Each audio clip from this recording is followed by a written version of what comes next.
So before learning what is infrastructure as code, we need to remember how the situation has changed. In the past, we had to manually set up infrastructure.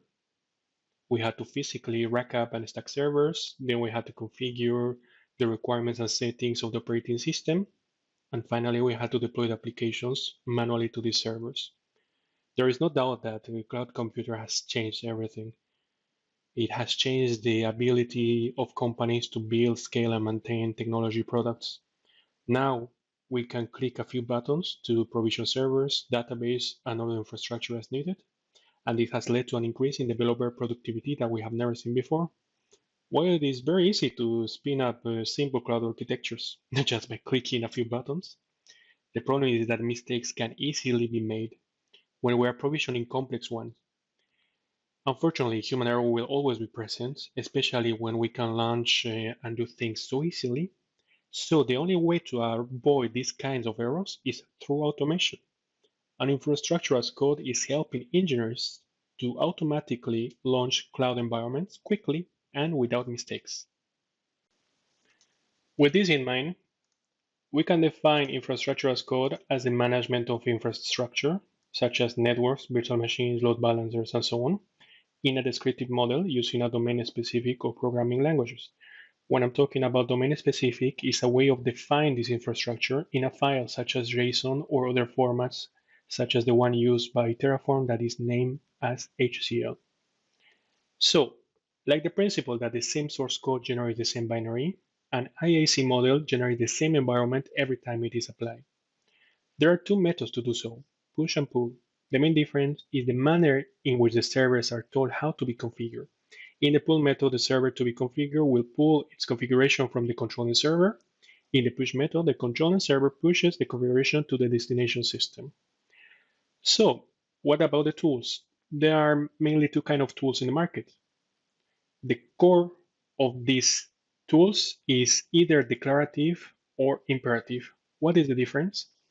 In a declarative style language tool, you have to say what you want. However, in an imperative style language, you need to say how. Let me give you an example.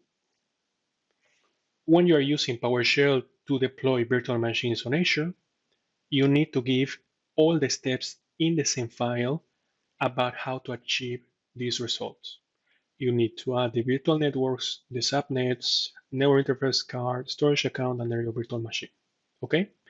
When you're using an ARM template or Terraform code, you will say what you want. You will say, I want a virtual machine with these settings.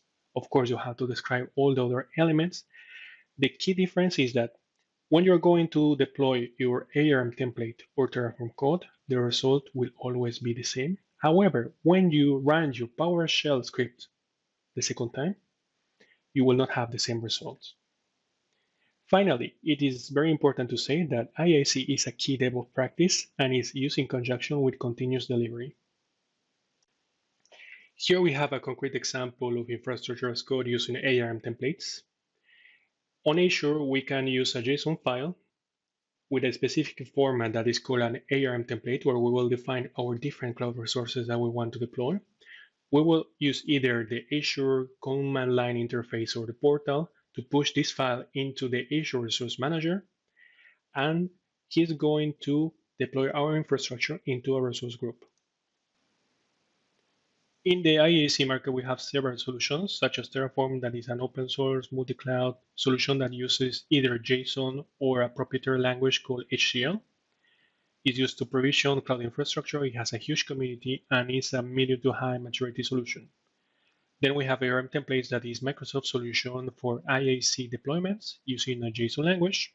Then we have Pulumi, that is an open source multi-cloud solution that allows you to deploy cloud infrastructure using C#, JavaScript, or Python. Then we have Bicep, that is a new Microsoft technology that allows us to do Terraform-like code in order to compile it into ARM templates. Then we have Ansible and Packer, that are solutions that we call configuration management, because we use them to configure what is going to be deployed in a server. For example, we will deploy a virtual machine using Terraform, and then we're going to use Ansible in order to configure what is going to be installed, or we can use Packer to build a virtual machine image and then use this virtual machine image to deploy a virtual machine. Then we have the solutions for other cloud providers such as CloudFormation, that is the equivalent of ARM templates for Amazon Web Services, and we have CDK that is the equivalent to Pulumi, but it's just only for Amazon Web Services. With so many solutions on the market, how to choose the right one? It's a bit hard to answer that because it depends on your use case, your skills, your knowledge, and your experience. So if you're a total beginner and you want to learn the basic of IaC on Azure, I would suggest you to go with ARM templates and check out Bicep as well.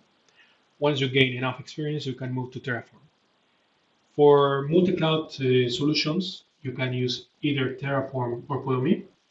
And if you are an Amazon Web Service engineer, you can use CloudFormation in the beginning, move to CDK, or directly move to Pulumi. It's up to you. What are the advantages of IaC? The first one is simplicity. IaC allows you to spin up an entire infrastructure architecture by just running a script. The second advantage is consistency. Each time you're going to deploy your infrastructure, you're going to get the same results. Then we have collaboration. You can use this code, you can put it into a source control system to contribute and share with your colleagues. And the main advantage is the minimization of risk. You're going to reduce the risk of manual error by automating your deployments. As great as it may seem, there are always some disadvantages. First of all, doing IaC can lead to hard to maintain and complex code, depending on your skill level and your coding experience. Then sometimes it's very hard to debug. You need to go to ask the community, you need to ask Microsoft when you have some exception that you don't understand. It can be complex. Furthermore, sometimes a single tool is not enough. I had use cases where I had to combine two or more tools, such as Terraform and ARM templates. So there is no silver bullets.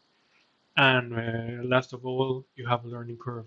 IaC is not something that you can easily learn. It takes time, it takes practice.